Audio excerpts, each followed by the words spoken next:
Hello my scrappy friends, it is Jess here from the Scrappy Sisters, and thank you for joining me for a Kitaholic Kits design team layout.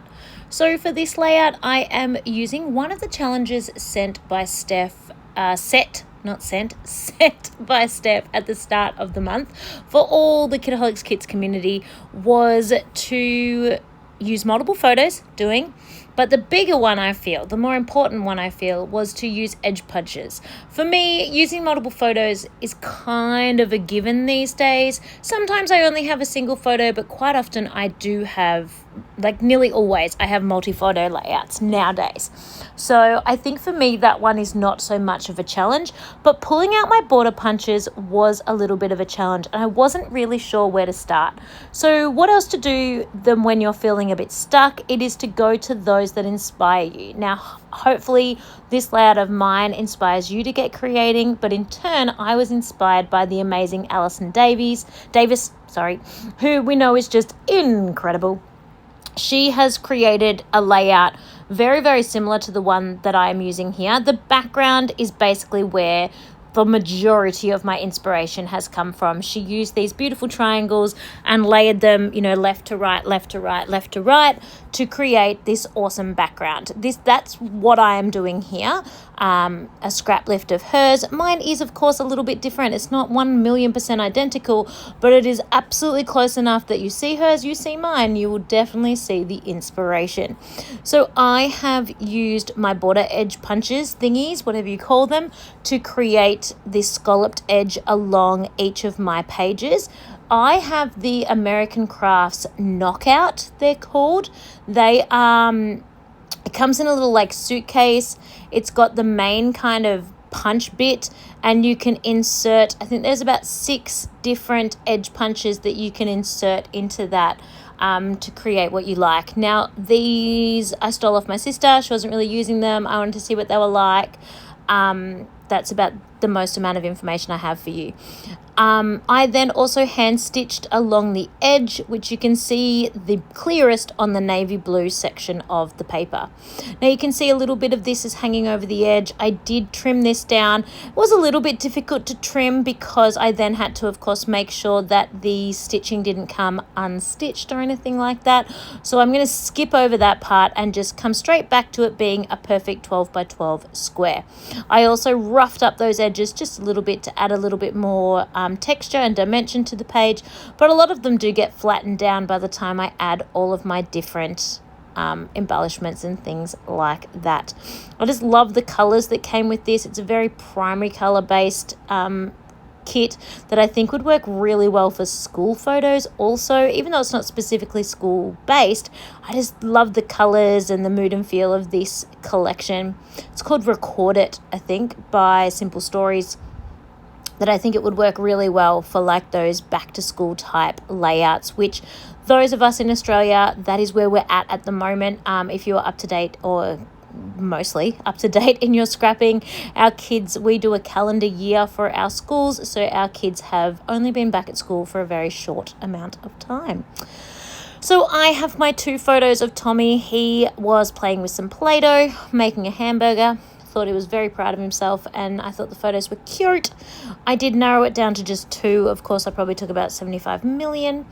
And I'm backing those with one of the frames that came in the little package of ephemera that Steph organised for us, as well as these Vicki Boutin bits and pieces with the clip, the bulldog clip there. Just seeing if my phone would hold that up, and it will.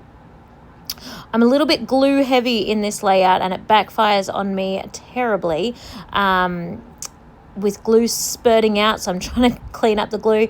Now this is just white school glue. It absolutely dries clear, but it's just a bit annoying. But anyway, we get there in the end. Straighten up. I don't want to be able to see the blue sparkle foam sticking out from behind.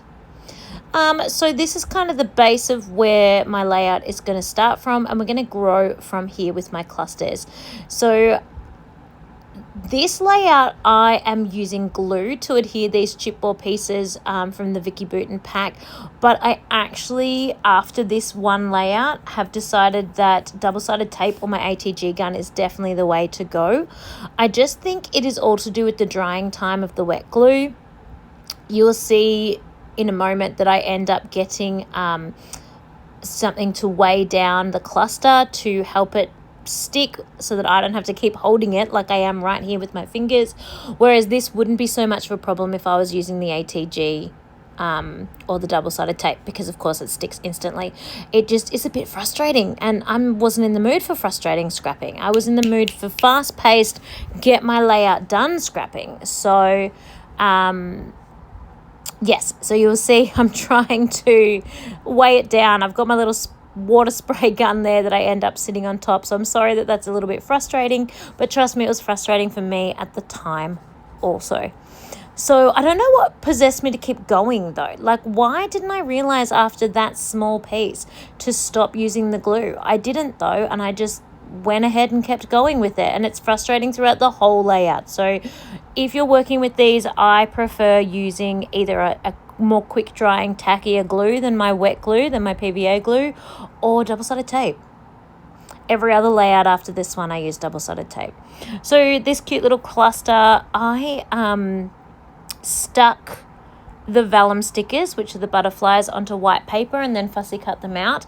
I did realize later that I probably didn't need to bother. I could have just stuck the entire sticker with its back and all to the layout, and I think it would have been fine because it then goes into a plastic pocket, so it's unlikely to peel off the backing, but that's okay. It all works out. So this title is going to be Love This. There is another little bit that says this just here that I'm going to add on as well, because I do love this. You can be many things. I love this boy. I love this like activity with the burgers. I love this whole thing.